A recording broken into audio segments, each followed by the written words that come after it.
Mesdames, Messieurs, merci de votre fidélité. C'était les titres de ce 13h. D'abord, Université Cheikh Anta Diop de Dakar. Les étudiants renouent avec les manifestations ce matin.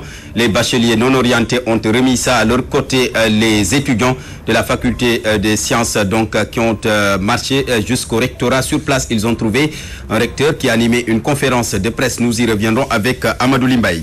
Les élèves du Centre national des techniciens en agriculture et en génie rural, toujours déterminés à marcher jusqu'au building administratif. Ils réclament, je le rappelle, leur insertion dans la fonction publique bloquée depuis hier au niveau de la DPV après leur longue marche de Ziguinchor à Dakar.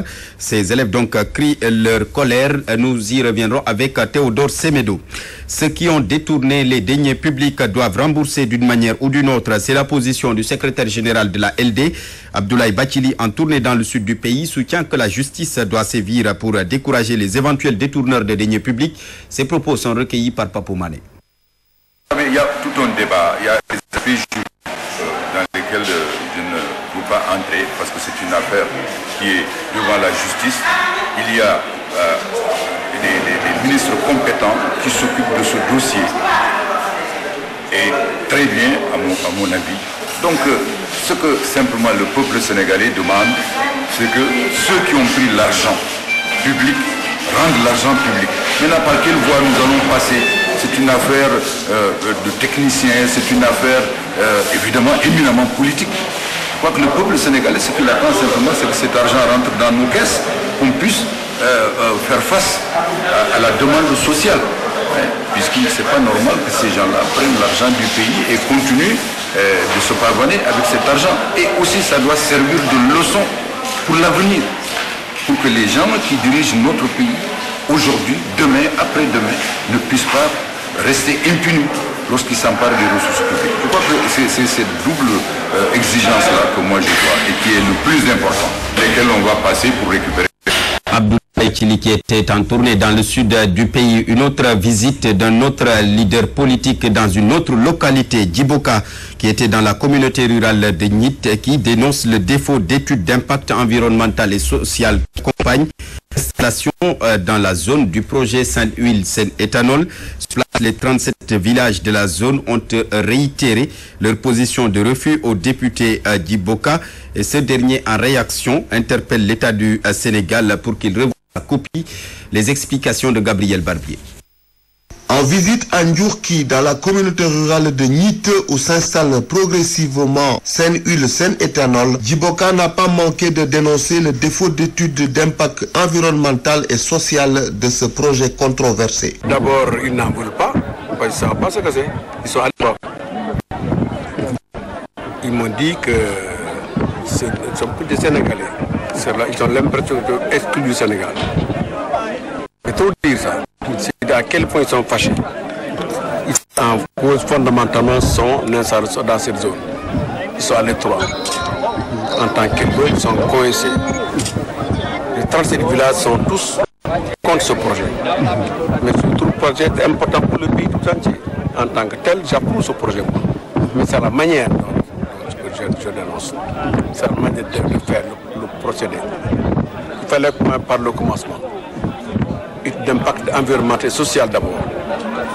Plus audience publique. Donc tout le monde. Si on est d'accord, on le fait. Si on n'est pas d'accord, on négocie. Pour ne pas rejeter comme ça de façon violente. Il y a beaucoup de violence ici dans cette zone. Beaucoup de répression. De façon illégale. Parce qu'ils n'ont pas vu la loi une seule fois. Dans la foulée, le député n'a pas manqué de s'étonner de la présence quasi permanente des forces de l'ordre dans la zone pour préserver les intérêts d'un tel projet. Ce qu'il a dit de venir, je ne sais pas. C'est un projet encadré par l'armée, par la police. Je n'ai jamais vu ça. De Saint-Louis à Bakel, il n'y a que des projets. On n'a jamais de police, pas de gendarme. Il y a quelque chose qui ne marche pas. C'est une question de méthode, encore une fois. Chassé de Fanaï, Saint-Huile Seine-Éthanol est à l'origine de vives tensions depuis son installation dans le Wallo. Djourki, Gabriel Barbier, Radio-Télévision Walfadjri. Situation de la pêche artisanale à Saint-Louis. Les acteurs du secteur exigent une réforme des textes pour 3 raisons. Protéger la ressource, éviter la mévente et renforcer leur sécurité en haute mer. Moustapha Dieng porte leur parole. Nous avons aujourd'hui réuni l'ensemble des acteurs de la pêche au niveau de Saint-Louis pour entamer une nouvelle phase de réforme de la gestion participative que nous avions entamée il y a déjà quelques années, en édictant nous-mêmes des règles de gestion de la ressource pour protéger la ressource, mais aussi pour protéger la sécurité des acteurs de la pêche et en même temps veiller et lutter contre la mévente.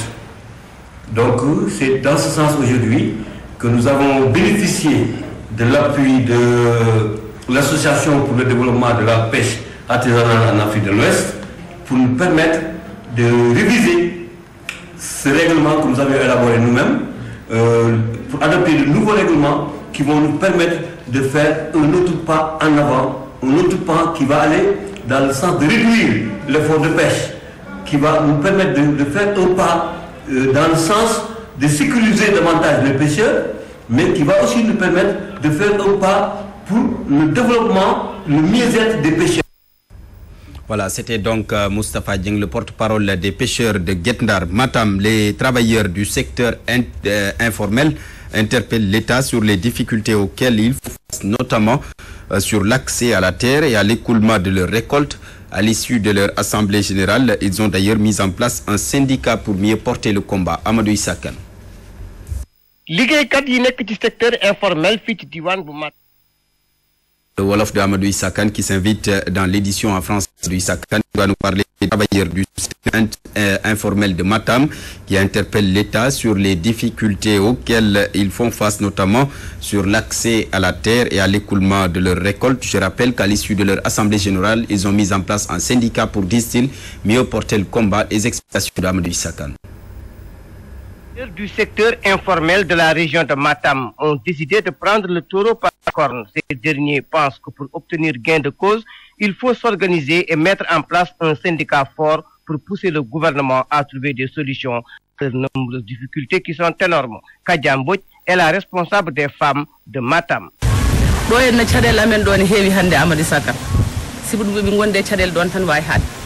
Ici, nos difficultés sont énormes, car les producteurs n'ont pas où écouler leur production. En plus, les teinturières n'arrivent pas à trouver du tissu, car de nos jours, il est imprudent de se rendre en Mauritanie et au Mali, car il y a la guerre du AQMI. sa wiya suwa ala no cuwirda matériel produit podda suwirdo sada daña dum ko problème sa yehi rew sa re nak douanier kefta ay malikati hande way mettudi asusa yaari saka codiya. Mettre en place le syndicat du secteur informel, Babacar Mbeng soutient qu'il est temps que les travailleurs du secteur informel s'organisent pour pousser le développement de ce secteur. Mais c'est un secteur très gangréné par beaucoup de revendications. Les revendications, nous en avons principalement le problème de la sécurité sociale. Nous avons le problème de l'écoulement des produits. Nous avons comme problème les matières premières.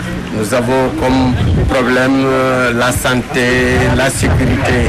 Et tout cela donc constitue un très important de doléances que les travailleuses et travailleurs du secteur de l'économie nous ont soumis pour tout simplement voir dans quel cadre on peut aller pour les satisfaire. À la suite donc de cette assemblée générale, un bureau